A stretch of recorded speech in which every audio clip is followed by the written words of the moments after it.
ரெக்கார்டே ஆகலை, வாய்ஸே ரெக்கார்ட் ஆகலை. ஒரு 15 நிமிஷமாக நான் ரெக்கார்ட் பண்ணிட்டு பார்க்குறேன், வாய்ஸ் இங்கே ரெக்கார்டே ஆகலை. இங்கே ரெக்கார்ட் பட்டன் அமுத்தாம விட்டுட்டேன் நான். வெயில் காலம் ஆரம்பிச்சிருச்சு, ஃபேன் ஓடிட்டு தான் இருக்குது. அந்த நாய்ஸ் வந்ததுன்னா அட்ஜஸ்ட் பண்ணிக்கோங்க. இந்த இமேஜ் நான் க்ரியேட் பண்ணுறதுக்கு ஒரு 3 hours ஆச்சு. ஒரு 3 நாள் ஒரு 2 hours 1 hour அந்த மாதிரி ஒர்க் பண்ணேன். ஒரு 3 days ஆச்சு. நிறைய சேஞ்சஸ் பண்ணேன். அதுக்கப்புறம் மறுபடியும் வேறு இமேஜ் போனேன், மறுபடியும் வேறு பேக்ரவுண்ட் செலக்ட் பண்ணேன். அதனால் கொஞ்சம் நிறைய ரெக்கார்டிங்கெல்லாம் மிஸ் ஆகிருக்கும் இதில். ஸோ இந்த இமேஜ் வந்து இப்படி தான் பண்ணேன். நான் அப்படியே போக எக்ஸ்பிளைன் பண்ணுறேன் நான் என்னென்ன பண்ணேன் அப்படின்னு சொல்லிட்டு. அதுக்கப்புறம் இந்த இமேஜ் பார்த்தீங்கன்னா ஃபஸ்ட்டு வந்து பேக்ரவுண்ட் வந்து நான் ரா ஃபில்டர் போட்டு அந்த நியான் லுக்கை வந்து இன்னும் கொஞ்சம் என்ஹான்ஸ் பண்ணுறேன். அது வந்து கொஞ்சம் டஃப்பாக தான் இருந்தது. நிறைய ஸ்லைடர்ஸ் வந்து யூஸ் பண்ண வேண்டியது அந்த பார்த்தீங்கன்னா உங்களுக்கே தெரியும். அப்புறம் ஓரளவுக்கு என்னோட லுக்கு அச்சீவ் ஆனதுக்கப்புறம் நான் ஓகே கொடுத்து இந்த வாட்டர் ரிஃப்ளெக்ஷன் ரிமூவ் பண்ணலான்னு ட்ரை பண்ணுறேன். அப்புறம் மறுபடியும் மனசு மாதிரி கார் வந்து ஃபஸ்ட் செலக்ட் பண்ணி வச்சுட்டு அப்புறம் ரிஃப்ளெக்ஷன் மாற்றிக்கலாம் அப்படின்னு சொல்லிட்டு கார் செலக்ட் பண்ணி எடுத்துட்டு வந்துட்டேன். இப்போ பார்த்தீங்கன்னா கலர் மாறி இருக்கும், ஏன்னா நான் ரெக்கார்ட் பண்ண மறந்துட்டேன் அந்த போர்ஷனை. அதுக்கப்புறம் கார் கொண்டு வந்து நான் ப்ளேஸ் பண்ணிட்டு ஃபஸ்ட்டு வந்து ஷேடோஸ் தான் வரைகிறேன். ஷேடோஸ் போட்டால் தான் ஒரு ரிஃப்ளெக்ஷனாக ரியலிஸ்டிக்காக இருக்கும்.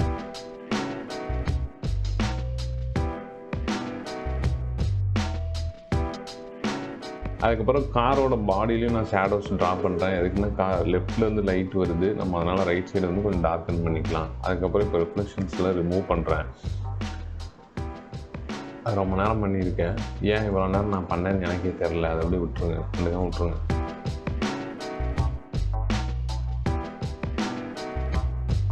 அதுக்கப்புறம் காரோட வீல் பார்த்திங்கன்னா காரோட வீல் ரொம்ப விண்டேஜாக இருந்தது. ஆனால் அது சாப்பிட்ற தட்டு மாதிரி இருந்தது, அதாவது நாய்க்கு சாப்பாடு போகிற தட்டு மாதிரி இருந்தது. அதனால் சேர்ந்து சொல்லி இந்த மாடர்னாக ஒரு வீல் கொண்டு வந்து வைக்கலாம் அப்படின்னு சொல்லி இது வச்சேன்.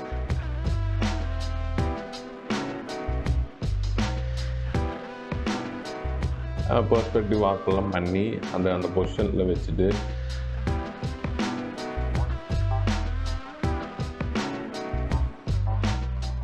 எடுத்தோன்னே நான் என்ன பண்ணுவேன்னா, நான் ஃபஸ்ட் வீடியோவில் சொன்ன மாதிரி தான் ஃபஸ்ட்டு லைட் கரெக்ட் பண்ணணும், அதுக்கப்புறம் கலர் கரெக்ட் பண்ணணும். அதை கரெக்ட் பண்ணிவிட்டு அதுக்கப்புறம் மறுபடியும் நான் வந்து காப்பி பேஸ்ட் பண்ணி பின்னாடி வீலில் வச்சுட்டு லேயர் மாஸ்க் அப்ளை பண்ணி தேவையில்லாத மெட்டீரியல்ஸ் ரிமூவ் பண்ணிவிட்டு எனக்கு இது பிடிச்சிருக்கு. அந்த வீலுக்கு எனக்கு இது பிடிச்சிருக்கு. சில பேருக்கு விண்டேஜ் தான் பிடிக்கும், ஆனால் எனக்கு இது வந்து ஒரு வித்தியாசமாக போகலாம் அப்படின்னு சொல்லிட்டு இந்த வீல் போட்டேன். காரோட கலர் கரெக்ஷன் பண்ணிட்டேன்.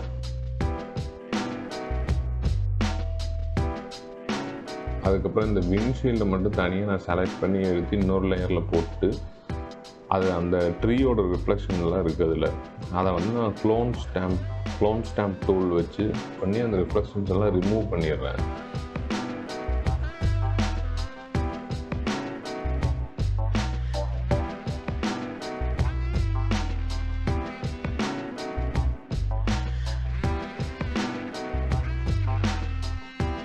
ரிமூவ் பண்ணிட்டு என்ன பண்ணுறேன் அப்படின்னா, இந்த பேக்ரவுண்டே மறுபடியும் டூப்ளிகேட் பண்ணி ஃப்ளிப் பண்ணி இன்வெர்ட் பண்ணி கொஞ்சம் ரொட்டேட் பண்ணி அப்படியே அந்த காரோட விண்ட்ஷீல்டு மேலே கிளிக் பண்ணி அந்த காரோட விண்ட்ஷீல்டு அப்படியே அது ரிஃப்ளெக்ட் ஆகிற மாதிரி வச்சிடுறேன். பார்த்திங்கன்னா மறுபடியும் பொசிஷன் அட்ஜஸ்ட் பண்ணுவேன். ஏன்னா அந்த வேர்டிங்ஸ் எனக்கு வேண்டாம், ஏன்னா ரிஃப்ளெக்ஷன் எங்கிருந்தோ வரும்.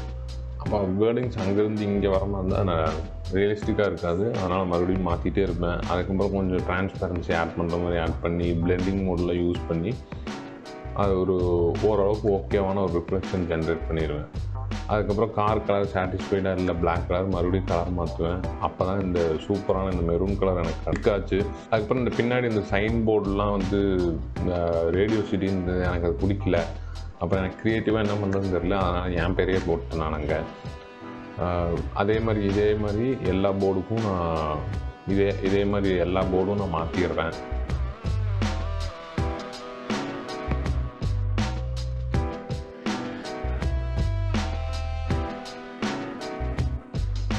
மாற்றிட்டு இப்போ என்ன பண்ணலான்னா கொஞ்சம் ஃபாக் க்ரியேட் பண்ணுறேன். அப்படியே லெவல்ஸ் யூஸ் பண்ணி ஃபாக் ப்ரஷ் யூஸ் பண்ணி அப்படியே ஃபாக் கொஞ்சம் ஜென்ரேட் பண்ணிடுறேன். அதுக்கப்புறம் காரில் ஹைலைட்ஸ் போடுறேன். மோஸ்ட்லி பேக்ரவுண்ட் சயான் ப்ளூ தான் டாமினேட் பண்ணுது. ஸோ ஹைலைட்ஸில் வந்து சயான் ப்ளூ வர மாதிரி இந்த சயான் கலர் இன்டியூஸ் பண்ணுறேன் அந்த கார் மேலே, காரோட ஹைலைட்ஸில் எல்லாத்துலேயுமே. வேறு ஒன்றும் பெருசாக இல்லை, அது ரொம்ப ஈஸி தான். அதுக்கப்புறம் என்ன பண்ணுறேன்னா நமக்கு வந்து ஹெட்லைட்ஸ் வந்து எப்பவுமே ஆனில் இருந்தால் தான் நல்லாயிருக்கும். அதுவும் நைட் டைம் அப்படின்னா ஹெட்லைட்ஸ் ஆனில் இருந்தால் தான் நல்லாயிருக்கும். ஸோ ஹெட்லைட்ஸ் வந்து ஆன் பண்ணிக்கிறேன்.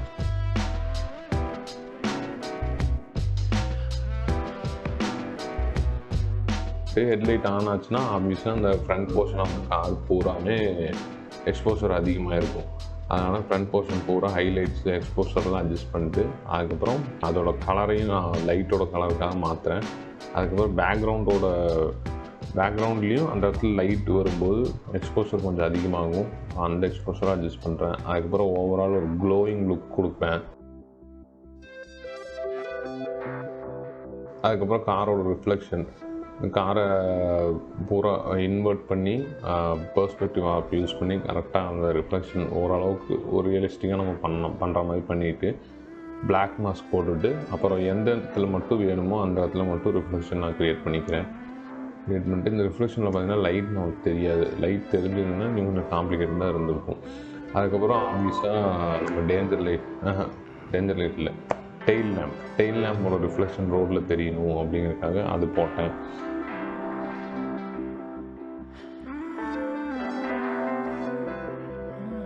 அதுக்கப்புறம் ஒரு லாங் ஷட்டர் ஸ்பீடில் எடுத்த மாதிரி இமேஜ் மாதிரி இருக்கட்டும் அப்படின்னு சொல்லிட்டு பின்னாடி ஒரு கார் போயிருந்தால் அதோட ட்ரெயில் எப்படி இருக்கும் அப்படின்னு சொல்லிட்டு அந்த காரோட ட்ரெயில் வரைஞ்சேன்.